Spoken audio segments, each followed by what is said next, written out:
प्रणाम ताजी। एकल परिवार आज़ादी देते हैं। 20वीं सदी के मध्य में एकल परिवारों का चलन बढ़ा। जैसे जैसे दुनिया में शहरीकरण बढ़ने लगा, लोग शहरों की ओर आने लगे। भारत, चीन और ब्राज़ील जैसे कुछ देश प्रतिभाओं की देन बने। भारत में 1900 के आरंभिक दशकों में किसी के लिए जहाज़ पर सवार होकर समुद्र पार करने की पाबंदी थी। एक सदी आगे आई तो भारतीयों को दुनिया के हर हिस्से में प्रवास करते देखा जा सकता है। यूएस में हर 7वां डॉक्टर एक भारतीय है। हमारे परिवार ने भी गांव छोड़ दिया।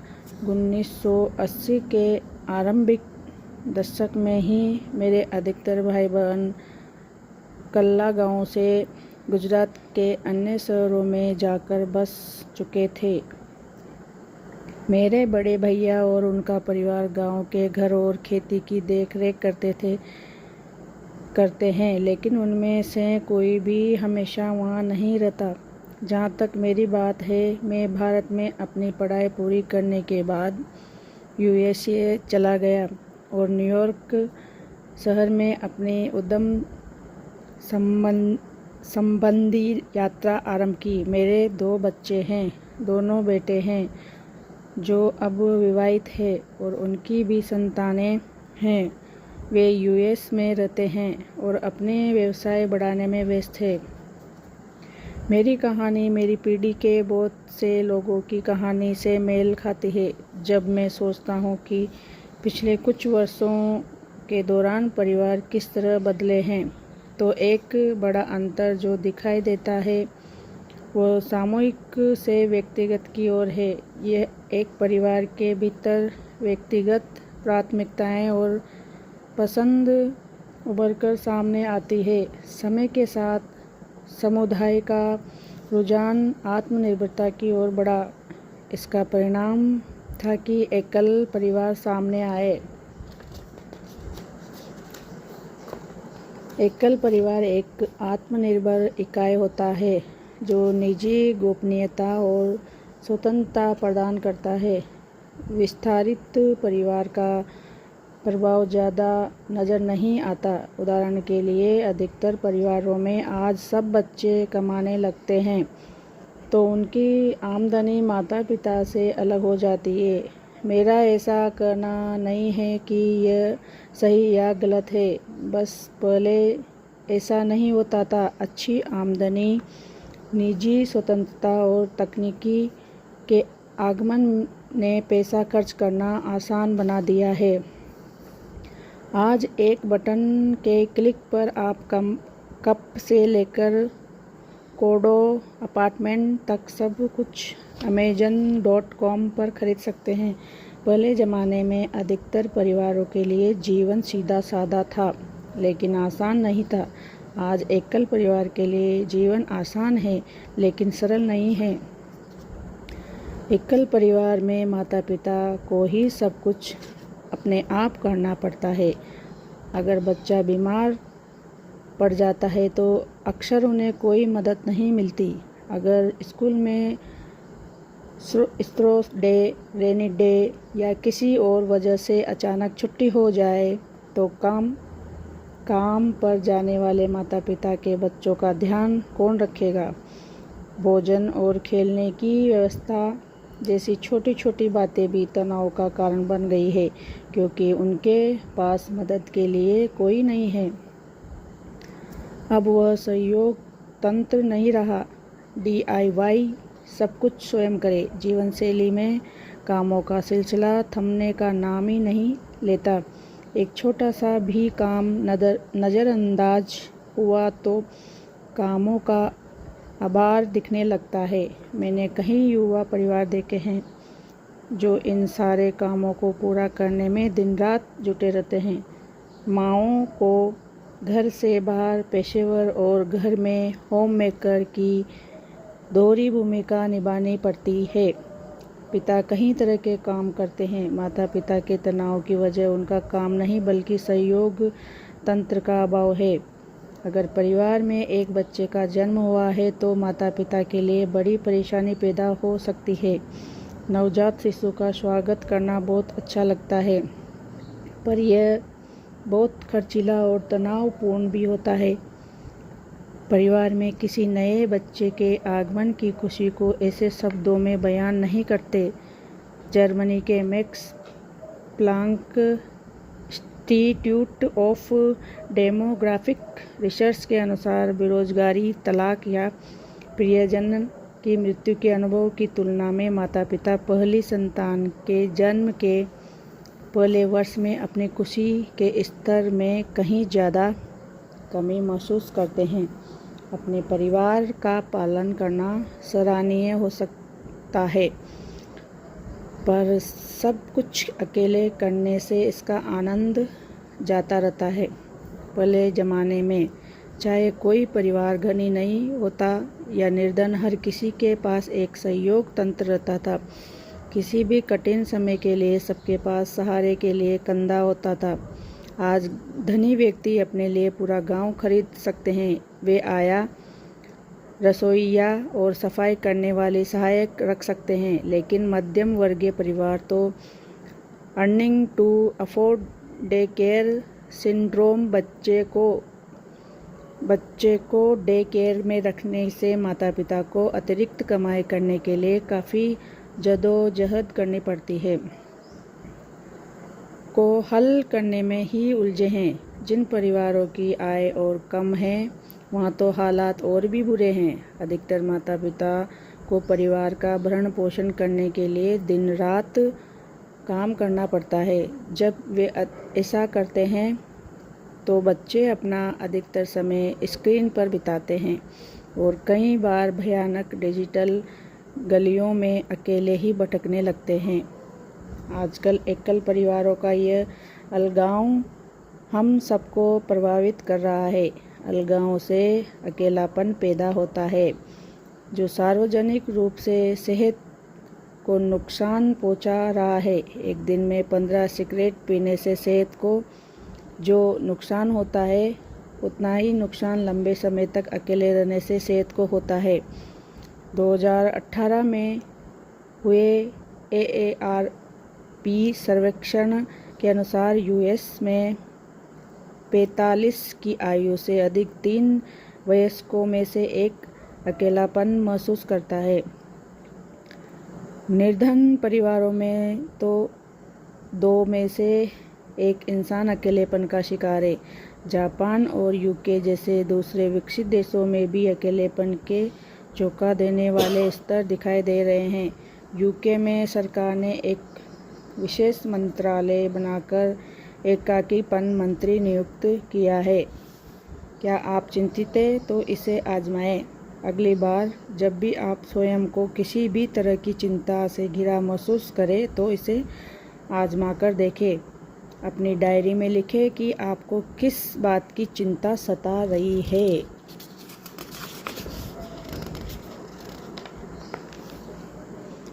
उदाहरण के लिए मान लें कि आपको अपनी नौकरी खो देने की चिंता हो रही है, तब आप कुछ इस तरह लिख सकते हैं।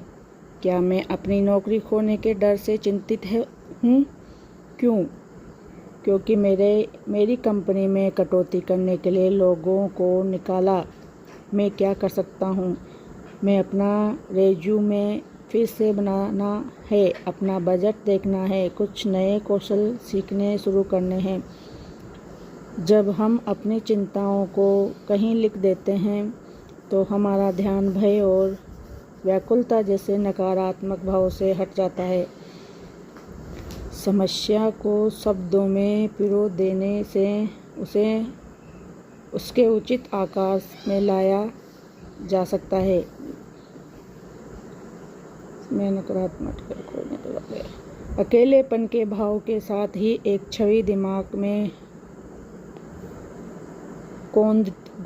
कौंधती है कि एक दादी अपने घर की खिड़की से सूनी निगाहों से बाहर ताक रही है। लेकिन यह तस्वीर और भी दुखदाई है। हेल्थ सर्विस कंपनी सिग्ना ने 2018 में 20,000 वयस्कों पर किए गए सर्वेक्षण में पाया कि हमारी युवा पीढ़ी जेन जेड सबसे ज़्यादा अकेलेपन का शिकार है। ये हमारे बच्चे ही हैं जो अकेलेपन से जूझ रहे हैं। जिस दुनिया में समुदाय रूपी अपनेपन का भाव कम होता जा रहा है, उसमें हम अपने बच्चों को खुशहाल और दृढ़ कैसे बना सकते हैं? इसका हल पाने के लिए हमें उसी ओर जाना होगा जिसने इंसानों को इस धरती की सबसे उन्नत प्रजाति बनाया। हम एक साथ उन्नति करते हैं। हम मनुष्य सामूहिक शिक्षण में बहुत ही अनूठे हैं, जिसमें समय और पीढ़ियों के साथ साथ सूचना को बांटना, उसका संग्रह और संचय करना शामिल है। पहले यह सूचना हाव भाव के माध्यम से दी जाती थी, फिर मौखिक रूप से दी जाने लगी और फिर प्रतीकों के साथ, और जब सूचना के अन्य माध्यमों से दी जाने लगी, जब हमारे पुरखों ने सीखा कि आग कैसे जलानी है या शिकार कैसे करना है, तो उन्होंने उसे अपने बच्चों को सिखाया। उन्होंने गुफाओं में चित्रों को बनाकर लिखित और मौखिक भाषा के माध्यम से अपनी शिक्षाओं को भावी पीढ़ियों को सौंपा।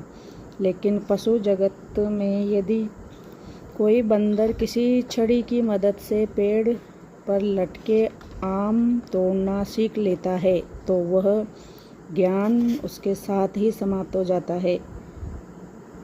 आमतौर पर पशुओं में एक दूसरी पीढ़ी में ज्ञान को हस्तांतरित करने की योग्यता नहीं पाई जाती। कुछ ऐसे बंदरों के उदाहरण मिलते हैं जिनमें एक या दो कौशल दूसरी पीढ़ी को सिखाने की योग्यता पाई गई है। सामूहिक शिक्षण एक गुण है जो केवल इंसानों में ही पाया जाता है। यही कारण है कि हम सामूहिक रूप से विलुप्त होने की घटनाओं से बचते हुए दूसरी प्रजातियों के मुकाबले अभी तक जीवित है। और मानव विज्ञान का ये पाठ माता पिता के लिए क्यों महत्वपूर्ण है? क्योंकि हमारे समाज में एक परिवार ही सामूहिक शिक्षा की बुनियाद होता है। बच्चे के लिए सामूहिक शिक्षा परिवार से ही आरंभ होती है। उसकी पहली शिक्षण माँ होती है। इसके लिए उचित शब्द शिक्षक नहीं बल्कि गुरु यानी आरंभकर्ता होना चाहिए। माँ बच्चे को जन्म देती है और फिर संसार में उसकी यात्रा आरंभ कराती है। इसके बाद पिता गुरु की भूमिका निभाते हैं और तीसरे स्थान पर घर के बड़े बुजुर्ग आते हैं। इसमें कोई संदेह नहीं है कि स्कूल, दोस्त या समाज भी बच्चे की सामूहिक शिक्षा में अपनी भूमिका निभाते हैं, लेकिन परिवार की भूमिका तो आधारभूत है। परिवार ही बच्चे के रवैये, व्यवहार और चरित्र का ढांचा बनाता है। बाद में आगे जाकर बच्चा बड़ा होता है तो उसके आत्म विकास में अध्यापक और मेंटोर सलाहकार एक अहम भूमिका निभाते हैं। हमें माता पिता, बुजुर्गों और अध्यापकों की उपस्थिति के बारे में भली भांति मालूम है, जो जीवन में संस्कार देते हैं। इनके अलावा जीवन में एक पांचवें गुरु भी हैं जो मौन उपस्थिति रखते हैं। उन्हें हम भगवान, स्रोत अथवा प्रकृति का नाम दे सकते हैं। जब बच्चा बड़ा होकर जीवन के गहन अर्थ पर आत्ममंथन करता है, तब गुरु की भूमिका उसे आध्यात्मिक शिक्षा प्रदान करने की होती है। अक्सर धर्म और आध्यात्मिकता दोनों ही शब्दों को एक अर्थ में उपयोग किया जाता है, पर ये दोनों शब्द पूरी तरह से अलग है। धर्म ज्ञान और उस ज्ञान को अभ्यास में उतना ही आध्यात्मिकता है। इसी तरह किसी बच्चे की आध्यात्मिक शिक्षा का अर्थ होगा दिल के गुणों को विकसित करना। दया, ईमानदारी, विनम्रता, प्रेम, करुणा, संतोष और साहस सभी दिल के ऐसे गुण हैं जो बच्चे आध्यात्मिक रूप से पोषित करते हैं। अपने समुदाय के बारे में सोचें। जब आप छोटे थे तो कौन से लोग आपके दिल के बहुत करीब थे? उनके सहयोग ने किस तरह के आपकी सहायता की? वे अब कहाँ हैं? क्या आपके बच्चे उन्हें जानते हैं? अपने बच्चों को उस समुदाय से नज़दीकियाँ बढ़ाने के लिए आप अपनी ओर से क्या कर सकते हैं? जब मैं बड़ा हो रहा था तो गांव में सामूहिक शिक्षण हमारे जीवन का एक हिस्सा था, पर आजकल बच्चे ऐसे परिवारों में बड़े हो रहे हैं जो तेज़ी से छोटे होते जा रहे हैं। समुदाय और ख़ास तौर पर बड़े बुजुर्गों की मौजूदगी के बिना बच्चों का सामूहिक शिक्षण नहीं हो पाता। भले ही हमारे बुजुर्ग ज़्यादा कुछ ना बोले, हमारे साथ ज़्यादा कुछ साझा ना करें, पर उनकी मौजूदगी ही अपनेपन का एक परिवेश बनाती है। वे जिस तरह भोजन करते हैं, जिस तरह बात करते हैं, जिस तरह भावनाओं को समझते हैं, यह सब कुछ हमारे बच्चों के लिए सीखने योग्य है और वे इससे वंचित हो रहे हैं। हम अपने प्रियजनों के साथ अपने संबंधों को पहले जैसा कैसे बना सकते हैं? शायद इसका जवाब तकनीक में छिपा है। हो सकता है कि हमें अपने जीवन के लिए कुछ अलग चुनाव करना पड़े। कुछ लोग कह सकते हैं कि यह काम सरकार का है। इसका कोई आसान जवाब नहीं है, लेकिन यह हमें याद दिलाने में मदद करेगा कि गांव लोगों से बनता है। यदि परिवार एक दूसरे के लिए साथ आए तो हालात बदल सकते हैं। हम सभी आपस में बौद्धिक, नैतिक और आध्यात्मिक रूप से जुड़े हुए हैं और हमारा सामूहिक प्रारंभ एक जैसा है। जब हमारा संबंध ऐसा है तो क्या छोटी मोटी बातों को हमें आपस में अलग अलग करना चाहिए? हमें खुद को याद दिलाना होगा, चाहे हम कितने भी संपन्न हो जाएं, कितना भी स्वस्थ महसूस करें या फिर कितनी भी प्रगति कर लें, हमें फिर भी एक दूसरे की आवश्यकता है। हमारे बच्चे और बुजुर्गों को अब भी लोगों का अपनापन चाहिए। हम सभी को अपने लोगों का साथ चाहिए। यह हमारा कर्तव्य बनता है कि हम ऐसा समुदाय बनाएं जिसमें हम सभी का फल फूल सके।